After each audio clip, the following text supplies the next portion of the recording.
Evangelho de Lucas, capítulo 10. Nós leremos do verso 25 ao verso 37. Enquanto os irmãos estão abrindo suas Bíblias nesta referência, quero dizer que o meu objetivo nessa noite é mostrar como o ministério de Jesus se estendeu para além das fronteiras dos judeus e até mesmo das limitações religiosas que muitos deles compreendiam. Então, esta passagem vai nos ajudar a entender como o ministério de Jesus foi executado na terra e como isso também afeta a nossa vida como igreja que tem a missão dada pelo próprio Senhor Jesus de levar adiante a mensagem do Evangelho indistintamente a todos os povos também. Esta passagem diz assim a partir do verso 25: E eis que certo homem, intérprete da lei, se levantou com o intuito de pôr Jesus à prova e disse-lhe: Mestre, que farei para herdar a vida eterna? Então Jesus lhe perguntou: O que está escrito na lei? Como interpretas? A isto ele respondeu: Amarás o Senhor teu Deus de todo o teu coração, de toda a tua alma, de todas as tuas forças e de todo o teu entendimento, e amarás o teu próximo como a ti mesmo. Então Jesus lhe disse: Respondeste corretamente, faze isto e viverás. Ele, porém, querendo justificar-se, perguntou a Jesus: Quem é o meu próximo? Jesus prosseguiu dizendo: Certo homem descia de Jerusalém para Jericó e veio a cair em mãos de salteadores, os quais, depois de tudo lhe roubarem e lhe causarem muitos ferimentos, retiraram-se, deixando-o semi-morto. Casualmente, descia um sacerdote por aquele mesmo caminho e vendo, passou de largo. Semelhantemente, um levita descia por aquele lugar e vendo, também passou de largo. Certo samaritano, que seguia o seu caminho, passou-lhe perto e vendo, compadeceu-se dele.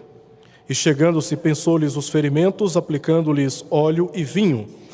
E colocando-o sobre o seu próprio animal, levou-o para uma hospedaria e tratou dele. No dia seguinte, tirou 2 denários e os entregou ao hospedeiro, dizendo: Cuida deste homem, e se alguma coisa gastares a mais, eu te indenizarei quando voltar. Qual destes 3 te parece ter sido o próximo do homem que caiu nas mãos dos salteadores? Perguntou Jesus. Respondeu-lhe o intérprete da lei: O que usou de misericórdia para com ele. Então lhe disse: Vai e procede tu de igual modo. Oremos. Pai querido, nós queremos, nesta hora, nos render diante do Senhor, na expectativa de que pela palavra que acabou de ser lida, o Senhor possa falar aos nossos corações, nos capacitando, nos encorajando para a tamanha obra que está diante de nós. Oramos por isso, confiados na ação do Teu Espírito, nas nossas mentes e nos nossos corações. Em nome de Jesus é que nós oramos. Amém. Irmãos, esse evangelho pertence à autoria dele, a Lucas. Lucas talvez escreveu esse evangelho entre 58 e 63 depois de Cristo, e a metade deste material literário que nós temos pertence a Lucas e você não encontra em nenhum dos outros evangelhos.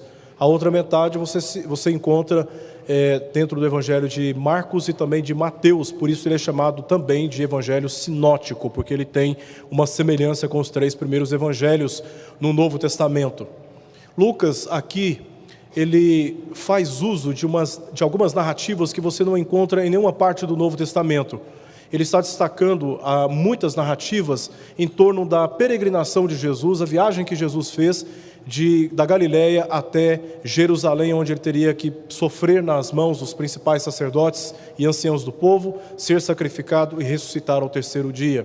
Faz parte deste conjunto de obras, de narrativas que Lucas traz para nós e que você não encontra em outros evangelhos, em outros textos do Novo Testamento, aquilo que Jesus ensinou aos seus discípulos neste caminho. Muitas parábolas entre o capítulo 9, verso 51, até o capítulo 19, verso 27, quase no final do evangelho, muitas parábolas ali são usadas por Jesus para ensinar os seus discípulos a respeito da sua missão e também do reino de Deus.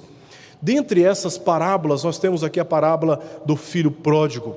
Jesus tem a intenção do filho pródigo não, do bom samaritano. A intenção de Jesus com esta parábola é enfatizar para os seus discípulos, especialmente para aquele que o está inquirindo, o escriba, o intérprete da lei, que Jesus ele não veio apenas para os judeus. Jesus veio para pessoas de todas as partes, de todos os povos, indistintamente da sua condição socioeconômica, da sua origem étnica, e Jesus não está preocupado com isso, senão alcançar todos aqueles que o Pai lhe confiou, ou seja, os eleitos. E é exatamente esta a ênfase da passagem que nós lemos, e é amparado por essa ênfase, como eu já disse, que eu gostaria de trazer no final algumas aplicações concernentes àquilo que nos toca em relação à missão que nós temos diante de nós.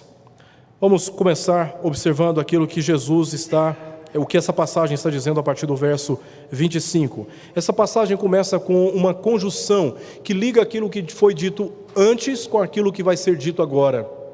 Obviamente, precisamos olhar para trás e ver o que foi dito antes. O que estava acontecendo? Jesus enviou 70 dos seus discípulos para que o precedessem nas aldeias e cidades que ele haveria de visitar. Os discípulos saíram fazendo isso, anunciando a essas cidades, aldeias da Galileia, quando Jesus haveria de passar por ali. Só que quando eles fizeram uso dessa atribuição, muitas pessoas caíram possuídas por muitos demônios, e eles, usando o nome de Jesus, libertou essas pessoas. Então eles voltaram possuídos de grande alegria por este milagre que eles viram acontecer através da vida deles, algo que não se viu antes da vinda de Jesus. E eles chegam diante de Jesus tão alegres, tão empolgados com aquilo que eles haviam feito, que Jesus imediatamente corrigiu a teologia deles, dizendo que eles deveriam se alegrar não pela obra que eles tinham realizado, mas pela obra que Deus havia realizado, ou seja, o nome deles estava escrito no livro da vida.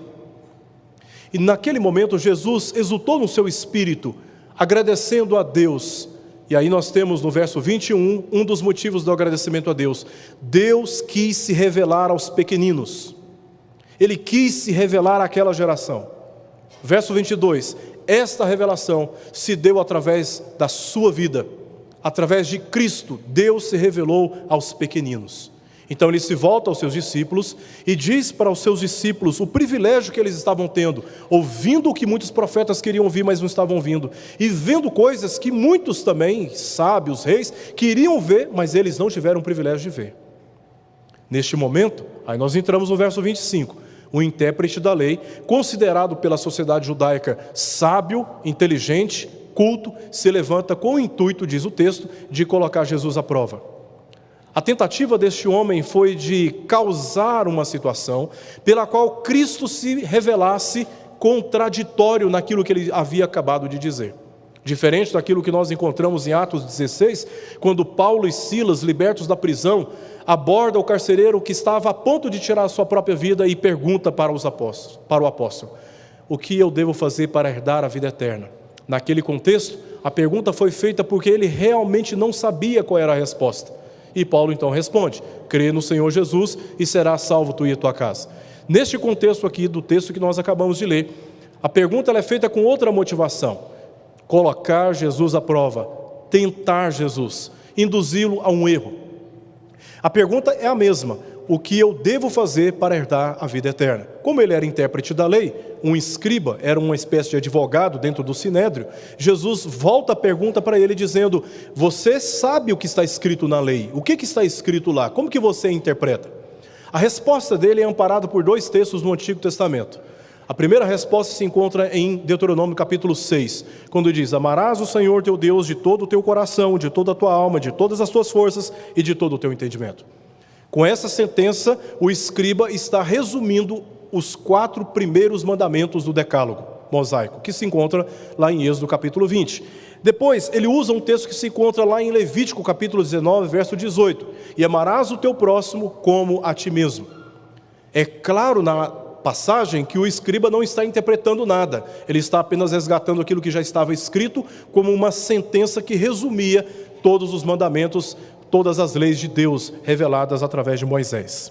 Então, Jesus, no verso 28, faz 2 afirmações, e essas 2 afirmações causam um impacto muito forte no coração dele. A primeira, a resposta que você deu está correta. coerente com aquilo que já estava escrito. A segunda afirmação que Jesus faz é: faze isso e viverás. Porque esse escriba, ele não está interessado em saber a respeito da vida eterna, senão colocar Jesus à prova. A resposta de Jesus, ao dizer sua resposta está correta, Jesus está afirmando que aquele que cumprir toda a lei de Deus, toda a vontade de Deus, sim, pode ser salvo, pode herdar a vida eterna. O problema é que nós somos pecadores e ao mesmo tempo incapazes de, pelas nossas obras, justificar-nos dos nossos próprios pecados e herdarmos a salvação. E ele tem essa consciência, porque a resposta de Jesus desperta essa consciência nele. E ele então, olha o que diz no verso 29, ele se vê na necessidade de se justificar, como se ele pudesse se justificar. E ele faz isso amparado por um problema que havia naqueles dias. No Sinédrio havia um conflito a respeito dessa passagem que se encontra em Levítico, capítulo 19, verso 18. Qual era a verdadeira interpretação daquela passagem? Muitos escribas acreditavam que aquela passagem, onde nós temos a afirmação de que devemos amar o próximo como a nós mesmos, aquela afirmação de Levítico era mal interpretada por um grupo de escribas, que entendiam, que acreditavam que as pessoas, elas deveriam amar a si mesmo, é um mandamento, mas elas deveriam fazer isso não olhando para aqueles que eram fora da comunidade de Israel. Tinham que amar apenas os israelitas, não os estrangeiros. Então eles interpretavam essa passagem para respaldar a atitude contrária àqueles que não eram da comunidade de Israel.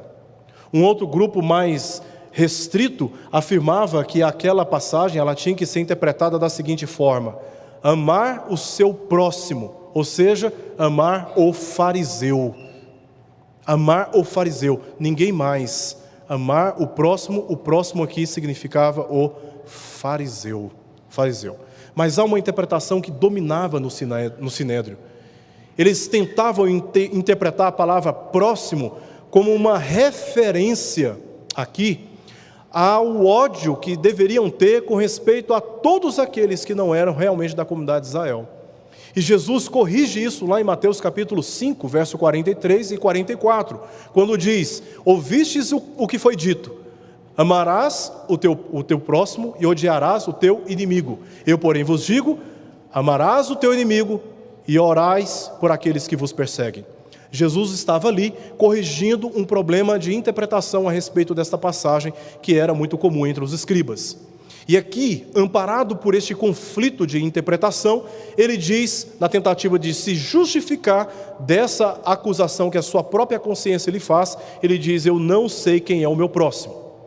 E Jesus então propõe, contando para ele uma parábola, para mostrar para ele qual era o próximo dele.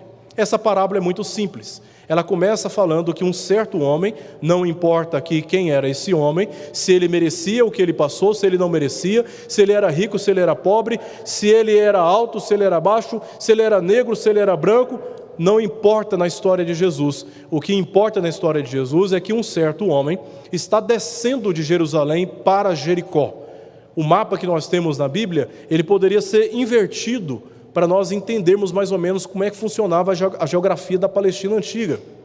A cidade de Jerusalém, ela estava mais ou menos a 900 metros acima do mar Mediterrâneo, e a cidade de Jericó, a 27 quilômetros da cidade de Jerusalém, estava mais ou menos a 300 metros abaixo do mar Mediterrâneo. Então era realmente uma descida, a distância não era muito grande, mas este era o caminho que o homem, na história que Jesus está contando, estava fazendo.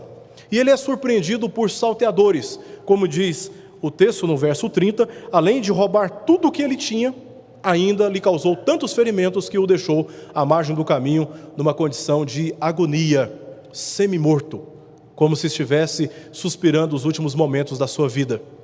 Por aquele caminho, diz aí o verso 31, estava descendo um sacerdote. O sacerdote era uma das principais figuras da religiosidade judaica. Sua função primordial era interceder os pecados do povo, fazer expiação dos pecados do povo diante de Deus. E trazer da parte de Deus ensinamentos também para os adultos e inclusive para as crianças. A função do sacerdote era essa. E os sacerdotes, eles não podiam trabalhar. Eles acumulavam daquilo que era oferecido nos altares e estocavam aquilo porque era do altar, como diz várias passagens do Antigo Testamento, que eles tiravam o seu próprio sustento. Paulo faz menção disso em 1 Coríntios capítulo 9. Ele tirava do altar o seu próprio sustento e ele tinha muito para ele.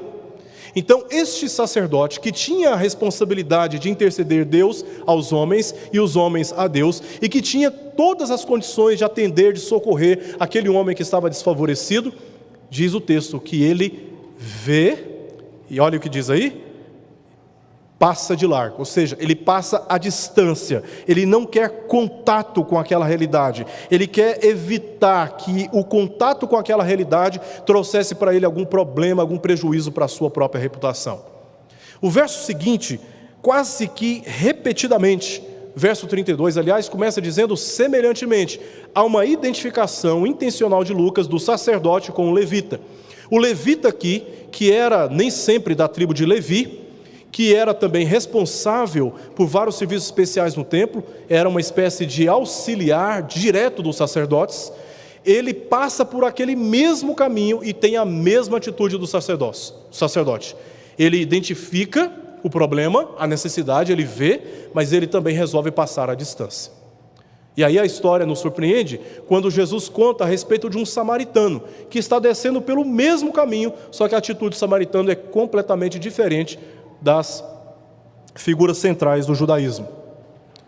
O samaritano, ele era muito odiado pelos judeus.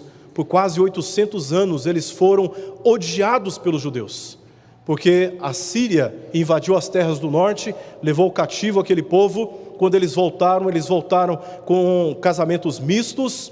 Eles já tinham feito uma mescla também na sua religiosidade, eles não aceitavam todo o Antigo Testamento. No Monte Gerizim eles edificaram um templo, e ali eles prestavam sacrifícios e faziam as suas ofertas e os seus ritos de uma maneira contrária àquilo que estava prescrito nas leis cerimoniais, e isso tudo era motivo para que os judeus odiassem os samaritanos, rejeitassem os samaritanos e vissem os samaritanos como inimigos.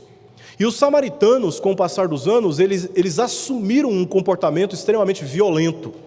Tanto que nos dias de Jesus, muitos judeus, querendo ir até Galileia, as cidades principais da Galileia, como Cafarnaum, Betsaida, Corazim, eles não atravessavam pela Samaria, eles atravessavam o Rio Jordão e do outro lado ocidental eles subiam até chegar na região da Galileia. Os samaritanos eram assim, odiados, rejeitados, e de lá não se poderia esperar coisa boa. A terra era vista como uma terra amaldiçoada por Deus. Mas justamente um samaritano que Jesus usa aqui na história, para mostrar uma atitude de compassividade, de compaixão àquele que estava passando por necessidades. Qual que foi a atitude do samaritano? Diz a partir do verso 33. Olha só, ao contrário do sacerdote do levita, verso 33, ele passa perto, aí é que ele vê. Veja como Lucas inverte a ordem. Os outros, eles viram e passaram a distância. Mas o samaritano, ele passa perto, aí é que ele vê. E quando você se aproxima dessa realidade, e você percebe os detalhes dos sentimentos, quando você percebe o sofrimento, a agonia, o que acontece? Diz o texto que ele se compadece daquele homem. Como a compaixão, teologicamente falando, não é apenas um sentimento de pena, mas é um sentimento de pena que induz a uma ação. O samaritano faz exatamente isso no verso 34, quando ele faz várias doações em torno do benefício do resgate da dignidade deste homem, até o verso 35. E nessa história que Jesus está contando, nós poderíamos resumir todos os personagens em 3. O primeiro personagem, o personagem do salteador, do ladrão. O segundo personagem é o personagem da religiosidade, aqui prefigurada pelo sacerdote do levita. Eles têm a mesma atitude, na mesma ocasião, diante da mesma necessidade. E o terceiro personagem é o personagem do samaritano. Curiosamente, cada um desses personagens tem um código de vida. O salteador, o ladrão, ele tem um código de vida, ele tem uma orientação na vida. E a orientação que ele tem na vida é aquela que nós já sabemos. O ladrão, ele pensa que aquilo que nós temos pertence a ele. Então ele não está nem um pouco preocupado se você está com o celular na mão, com uma bolsa na mão, saindo do seu carro, saindo da sua casa. Na cabeça do ladrão, aquilo pertence a ele, ele se vê no direito de vir e tomar de você, e você não tem direito de reclamar. Ladrão, quando chega para tomar alguma coisa, se você reagir dizendo não leva, por favor, e ficar ali disputando com ele, ele aumenta o seu nível de agressividade. Por isso que a segurança pública recomenda que você não reaja a um assalto, porque esse indivíduo pensa que aquilo que é nosso é dele, e ele tem o direito de tirar. Mas a religiosidade vã, infrutífera, que adquire bens, bênçãos, conhecimento, riquezas, mas ao mesmo tempo não canaliza tudo o que Deus tem dado a favor do resgate daquele que se encontra à beira do caminho semi-morto. Poderíamos dizer espiritualmente, lembrando do contexto, em que Jesus está se alegrando diante de Deus, porque Deus quis se revelar aos pequeninos. A falsa religiosidade, o que ela faz? Ela identifica a necessidade, mas ela faz de conta que aquilo não tem nada a ver com ela, e ela passa à distância, até vira o rosto para não ter que ser incomodado. A campainha bate pedindo ajuda, você olha pela câmera, você fala no interfone, você já sabe quem está ali, que está precisando de alguma ajuda, você disfarça, age como se nada que está acontecendo com aquela pessoa tenha a ver com você. Esse sacerdote, esse levita também tem, que prefigura aqui a religiosidade judaica, também tem um comportamento que Jesus identificou naqueles dias. E o código de ética, a orientação desse personagem da religiosidade, dizia o seguinte: aquilo que eu tenho não pertence a você. Se o ladrão dizia para si, o que você tem me pertence, o falso religioso dizia o quê? Naqueles dias: o que eu tenho não pertence a você. Não me incomode, não prejudique a minha reputação. Eu cuido da minha vida, você cuida da sua vida. Olha, você está passando por isso porque você está merecendo, você mereceu. Numa tentativa de dizer, eu não tenho nada com você. E o religioso aqui, o sacerdote, o levita, passa a distância. Mas o samaritano, violento, herege, uma região pobre, rejeitado pelos judeus, Jesus usa essa figura justamente para mostrar como que este homem, de quem não se espera nada, age de maneira compassiva com aquele que está à beira do caminho. E o samaritano também tem um código de ética, ele também tem uma orientação na vida. A orientação do samaritano é: o que eu tenho pertence a você. E isso combina com a missão do Messias, porque Jesus estava nos céus, rodeado de glória, cheio de majestade e de honra, e ele vem à terra, esvazia de todas essas honrarias e assume a figura humana num caráter de humilhação. Ele não deixa de ser rei, mas ele abre mão da sua majestade e da sua glória e se entrega na cruz por todos nós. Este homem, de quem não poderia se esperar nada e que foi rejeitado pelos seus, segundo o testemunho do evangelista João, ele veio para os seus, mas os seus não o receberam. Este homem, Jesus Cristo, ele veio ao mundo e ele se compadeceu de mim e de você, como se estivéssemos à beira do caminho semi-mortos, sem qualquer condições de nos levantarmos e restaurar nossa dignidade. O nome dele é Jesus Cristo. Ele fez isso por nós. O que ele tinha, ele ofereceu para nós, como nós vemos na história desse samaritano aqui. Olha a ênfase que Lucas dá a partir do verso 33. Certo samaritano que seguia o seu caminho, primeiro pronome, seu caminho. Ele tinha uma agenda, ele tinha um itinerário, ele tinha uma rota definida, mas ele interrompe o seu interesse de ir e vir, a sua liberdade de ir e vir, para dar atenção a um desconhecido que está à beira do caminho. O que ele fez? Ele passa perto. E porque ele se aproxima daquela realidade, ele tem uma percepção que os outros que já tinham visto, e aí nós temos um contraponto, né? O sacerdote e o levita viram, o samaritano também viu. Só que a visão do samaritano, segundo o contexto aqui de Lucas, foi uma visão completamente distinta, Porque essa visão, ela é acompanhada de um sentimento de compaixão. Ele se compadeceu daquele homem. E por isso, no verso 34, ele cuidou dos ferimentos, aplicando óleo e vinho que pertenciam a ele, mas ele agora está doando aquilo para o bem daquele homem semi-morto à beira do caminho. Ele coloca sobre o seu próprio animal. Bastava Lucas dizer sobre o seu animal. E eu fui verificar se essa força de expressão não é apenas do tradutor. Está exatamente assim na língua original grega do Novo Testamento. Esses dois pronomes estão aí, o seu próprio animal. Lucas quis intencionalmente dar ênfase àquilo que o samaritano está doando de si a favor daquele homem. E mais, levou para uma hospedaria e tratou dele. Não demonstrou nenhuma preocupação com as leis cerimoniais que os sacerdotes e levitas estavam preocupados.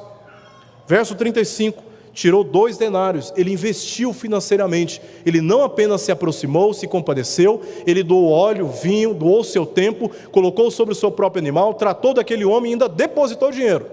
E falou para o hospedeiro: cuida dele, quando eu voltar, eu te indenizarei se precisar gastar alguma coisa a mais.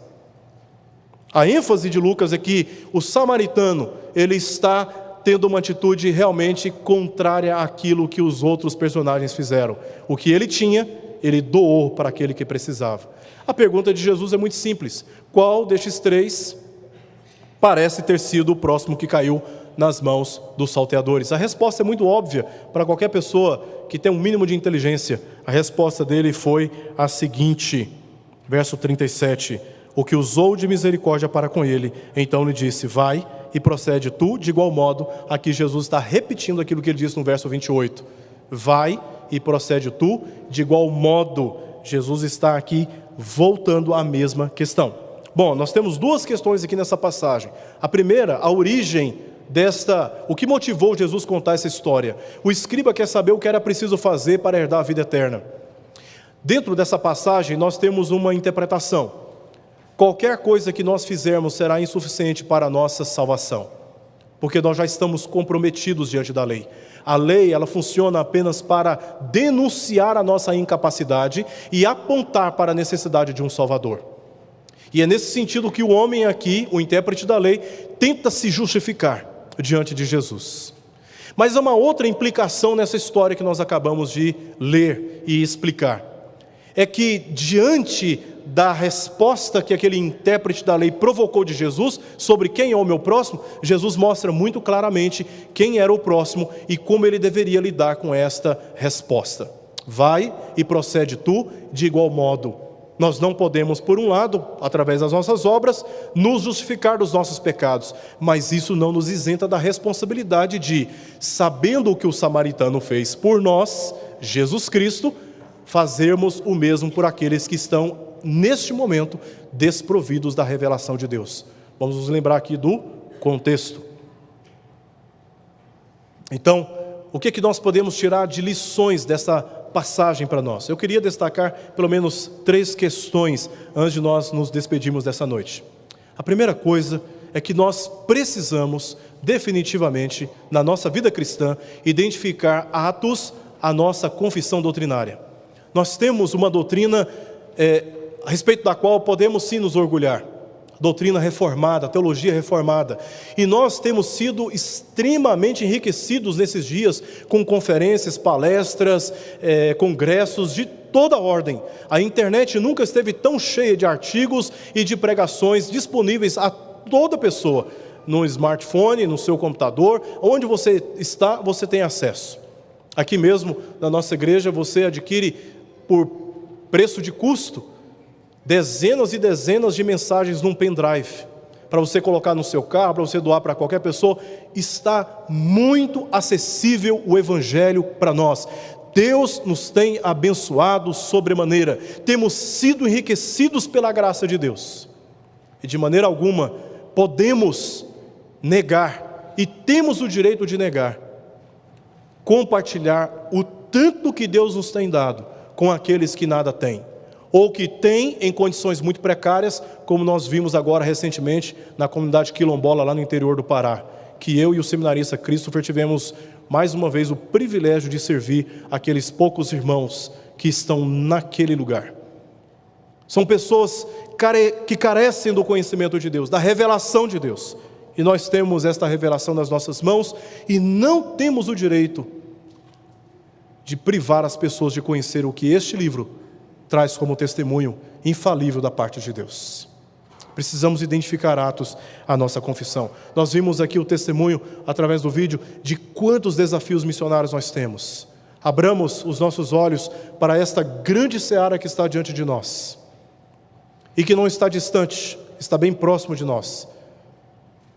Representada aí por pessoas bem próximas a nós. E que ainda não conhecem o Salvador. E se encontram como que jogados à beira do caminho, sofrendo a agonia que o pecado lhe causou. E nós, tendo a riqueza da graça de Deus sobre nós, devemos compartilhar desta riqueza que nós temos com aqueles que nada têm. Fugindo daquele modelo do falso religioso nos dias de Jesus, que via a necessidade, que identificava a necessidade, mas resolvia passar à distância, agindo de uma maneira fria e indiferente. Em segundo lugar, é preciso que nós tragamos para o nosso ambiente de convivência e de relacionamento pessoas que hoje não fazem parte e que talvez por uma compreensão um pouco limitada a respeito da doutrina da santificação, resolvemos depois da conversão nos afastar completamente dessas pessoas. Mas se nós nos afastarmos dessas pessoas, quem levará a luz? Quem levará a mensagem? Quem levará o poder salvífico de Deus até elas? Sou eu e você, as pessoas que Deus despertou das trevas, resgatou das trevas, capacitou com o poder do Espírito Santo e agora está nos enviando para o cumprimento dessa tarefa. Sou eu e é você, somos nós. Lá em João capítulo 10, nós vemos Jesus dizendo: eu sou a porta, quem entrar será salvo, entrará e sairá e encontrará pastagem.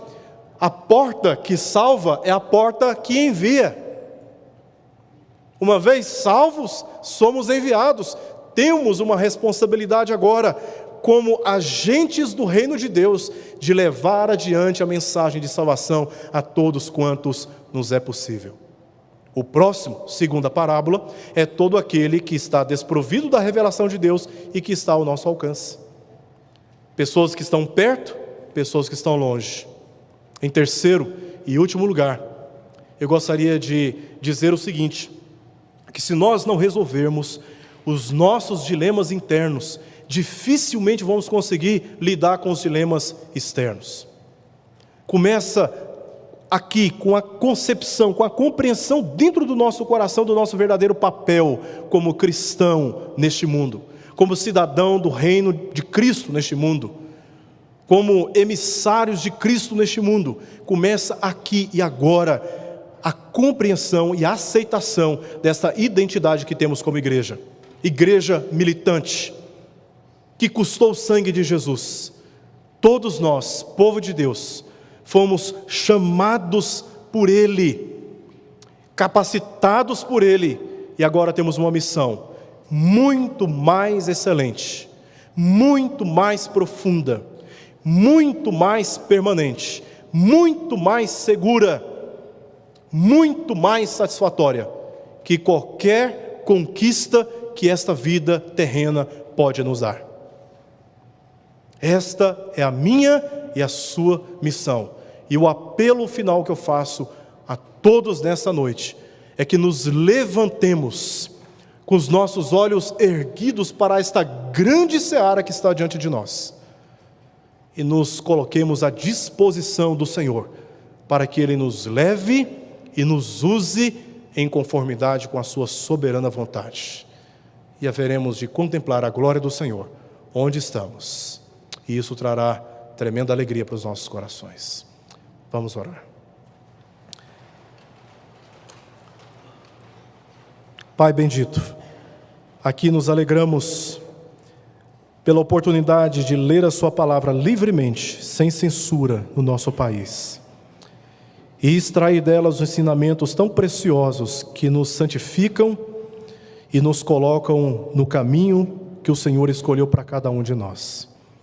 Pedimos que o Senhor aplique essas verdades às nossas vidas e nos ajude no cumprimento delas, em nome de Jesus. Amém.